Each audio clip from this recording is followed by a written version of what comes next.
Fiona Harari is a senior journalist with The Australian, and Fiona, only you would come to an interview about food with research and highlighted documents. What is all this? Food is very serious to me. I often say to people, and I'm serious about this too, that I liked food before it was even popular to like food. Like, it's my thing. So this has been, I'm really sorry for the people involved, but for the rest of us, it has been in a year of really difficult news. The closest thing we've come to light relief, I have to say. This is about Nagi Maehashi, Australia's favourite home cook, accusing a Brisbane chef who goes by the name Brooki, of Brooki's Bakehouse, of plagiarising 2 of her recipes. We need to be clear from the beginning that Brooke Bellamy has denied plagiarising Nagi Maehashi's work and says that recipes like caramel slice and baklava are very common. It's natural for there to be similarities between 2 different kinds of recipes. Take us back to when that scandal broke. What did you first hear about it and what was your reaction? I saw a small news item in which Nagi was reported to have accused Brooke of copying her recipes, I think is probably the best way of putting it. And I thought, oh, that's interesting. Most times I think I grew up where people would swap recipes around a lot, but often they'd leave out an ingredient, So there was always that. But I thought, oh, that's really interesting. This is not something you hear about very often. And so I then went onto the Recipe Tin Eats website, which I really hadn't looked at very much until then. I'd heard about it, but I think I've gone beyond the point of trying to find new recipes. And there was quite a long post there, and I noticed that comments have since been turned off.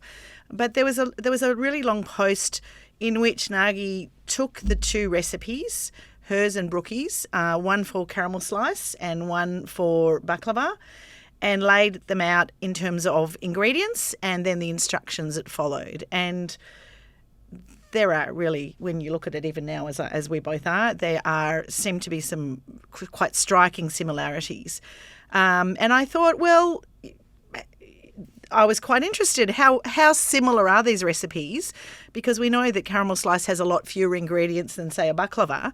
So I've just gone through again and pulled out some, recipes for caramel slice, and there are quite a lot of similarities between the 2 recipes compared to many others. I mean, I pulled up Donna Hayes' chocolate caramel slice, for example. She puts in spelt flour. Now, even if you don't use spelt flour, she puts 140 grams of spelt flour. These 2 other recipes both have 150 grams.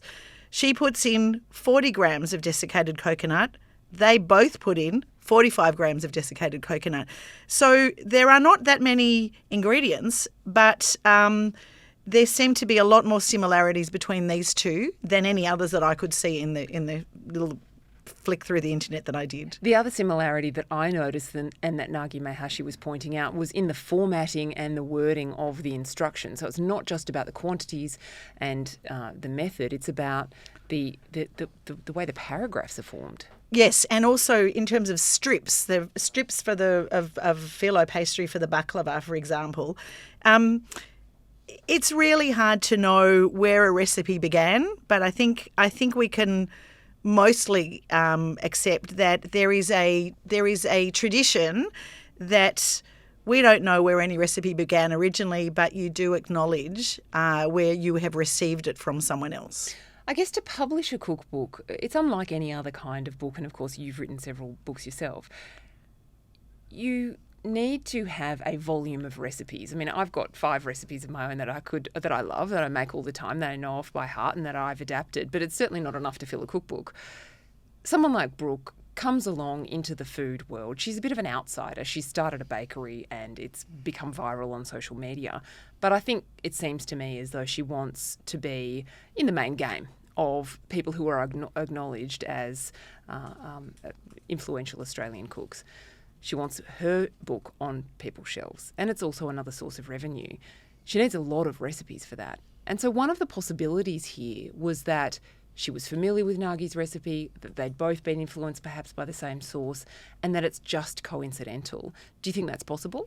Oh, absolutely. I think it's possible. It's also possible that she forgot to acknowledge something, if indeed she did borrow from someone else. And I don't think anyone says there is anything wrong in borrowing someone else's recipe. In fact, I think many people would think it's a great compliment to use their recipe. I know if someone makes something that I've passed on to them that was not my original recipe, but they may call it, I think I've said to you before, there's a 5-minute brownie recipe that I've been making for years. People I know that I've given it to call it Fiona's Brownies. I don't know anymore where I got that recipe from, but I take it as a great compliment that they associate that with me because I gave them a recipe that I took from somewhere else that gives them a lot of joy. So look, who knows where anyone gets an idea from. I think a lot of cooking is about getting inspired, and if you have to do cooking every night at home, or if you have to do enough cooking to fill up a book, you will find information wherever you can for whatever reasons you might have to find it. And it's possible that you forget sometimes where you found something.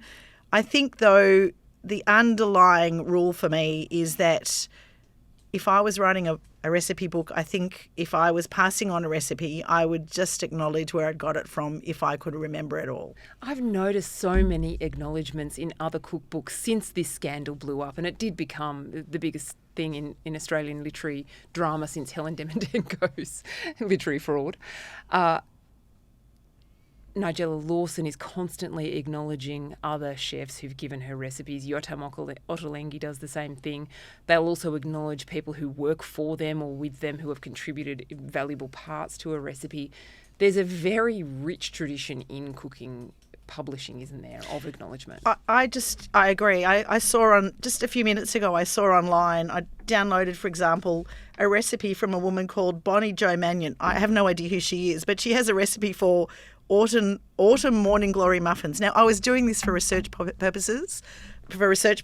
I was not researching dinner at work.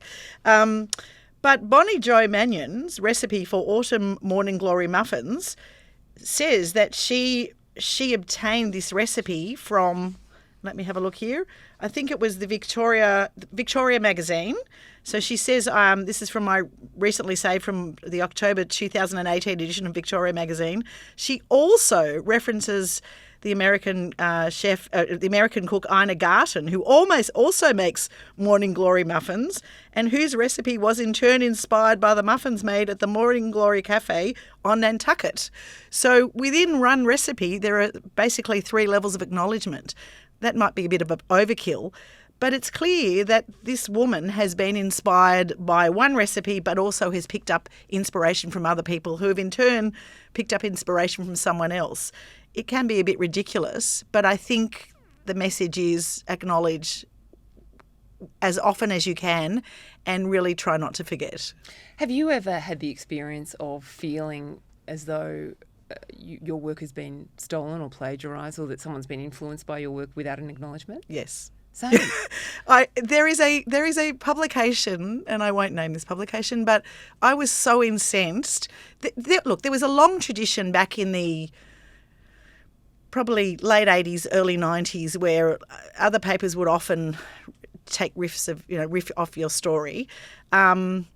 We didn't have the internet to check up as easily in those days. But in the last few years, I had occasion where a story of mine was basically republished, and the only acknowledgement was, as reported by The Australian. And I was so incensed that I tried to ring the journalist who wrote this story, and ironically, this media organisation does not have phone numbers for its journalists, and there was no way that I could call this journalist. But I think I did send an email saying, this is really not the way to behave. You know, by all means, rewrite something, but don't republish my story and think it's okay just to say as reported by The Australian. There's a whole economy of theft in journalism, of course, and they call it aggregation. That's one of the nice phrases that they use. There are entire mastheads that are built on rewriting very lightly journalism that, for example, we publish. This is what the Daily Mail does, quite unashamedly. They have some reporters who are working on original journalism for their Daily Mail Australia site. But there is also a lot of rewriting, and they'll do a token acknowledgement, sometimes with a hyperlink back to the original story. But it is enraging, and it's enraging that it's a business model. And in fact, I agree. But in fact, if you just tweaked it a little, you could and should change the whole tone of it. If someone has written a really great story in the same way as someone has written a great recipe, by all means, reproduce it, rewrite it however you like, and acknowledge where it's come from, because in that case, you are not stealing or taking something from someone. You are basically acknowledging the good work they've done and spreading the word. And I think that's a great thing to do. I think many journalists would agree that was good, and I think many recipe writers would probably agree that was good as well. One of the great mysteries about plagiarism, and I've worked in proximity to a couple of people who have ultimately lost their jobs because they were caught plagiarising other people's work, is that it seems like a lot more effort than just doing the journalism yourself. Journalism is not rocket science. It's about going and talking to people and writing down what they say, analysing and interpreting what they say. Doing that is grunt work, and it's hard, and you can apply all sorts of love and care to it, or not so much at all. But going and cribbing other people's work, cutting and pasting, and then having to cover your tracks and worry that you might get caught seems like a lot more effort than it's worth. Also, it's boring. I mean, why be a journalist if you just want to, if you're there presumably for the journalism, not the churnalism with a CH. Most of us are here because we're generally interested in what's going on in the world, in the same way as you might pursue a recipe because you want to have something terrific for dinner. You want to get the best out of something or someone, and why you would reproduce someone else's words when you could have another angle, speak to that person yourself, has never been quite clear to me. What have been the consequences of this scandal for both Nagi and Brooki? Well, that's quite interesting. I considering how much noise there was when this story came out a few months ago, I hadn't heard much for a while, and I had a bit of a look around in the last few days. The latest news on Nagi is that she's got a lovely new kitchen, which is congratulations. Hope it's great, and that's great for her. And I read that Brooke has just secured something like $25 million in funding from someone in Saudi Arabia and someone else with connections to one of the Emirates, and looks set to open another 100 stores. So good luck to her. It sounds like, from what I can see, there might have been some emotional costs for both of them, but at the end of the year, it sounds like things are pretty okay for both of them. They're both vastly successful businesswomen in their own right. Nagi is absolutely beloved, as evidenced by the comments on that original post. They were 100% in support of her, weren't they? Absolutely. And my view from the beginning was this was not a question about how much you like someone. It's a question about what is right. And as I have said from the outset, I think you just need to acknowledge, if you've got a recipe from someone and you are publishing it, that you have got that recipe from someone else. And I would hope that I would do the same thing if I was in that situation. I made Brooki's 2 cakes for 2 recent children's birthdays by Brooki. I made her fluffy chocolate cake, which was fantastic. And then I made I think it was called the ultimate birthday cake, which was a disaster, because she said that it needed 25 minutes in the oven. I took it out after 25 minutes and it was still liquid. 25 minutes never seems like enough time. It wasn't. No. It needed more like 50 minutes. So, and this is the thing. I think one of the things about this drama is that it was dismissed as a little bit of frivolity and a little bit of fun. But for a start, this is about very serious work by women that's often consumed by women. So I think that's part of the reason why it was dismissed. But also, when you're making a recipe, you've gone out and spent, quite a lot of money on the ingredients, and it's for a birthday, for example, or an important dinner, or you're just cooking for your family and everyone's hungry. It does matter.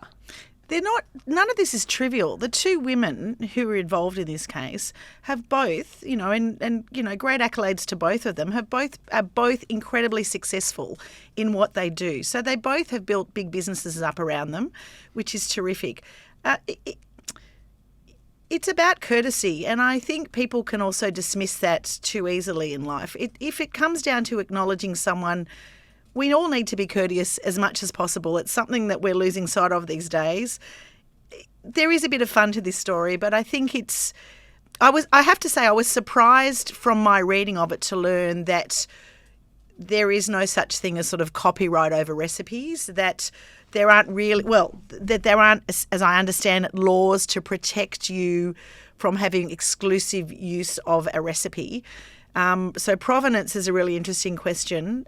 So maybe at the end of the day, that's what it does come down to, is just basic old-fashioned courtesy. So hopefully, after what has been quite a difficult year for many people, people could perhaps make some baklava, make some caramel slices, add some sweetness and to your life, and hopefully 2026 will be sweet for all of us. Well, I'm going to be making Fiona's brownies, I hope. 5 minutes, they're worth it. Thanks, Fiona. Pleasure.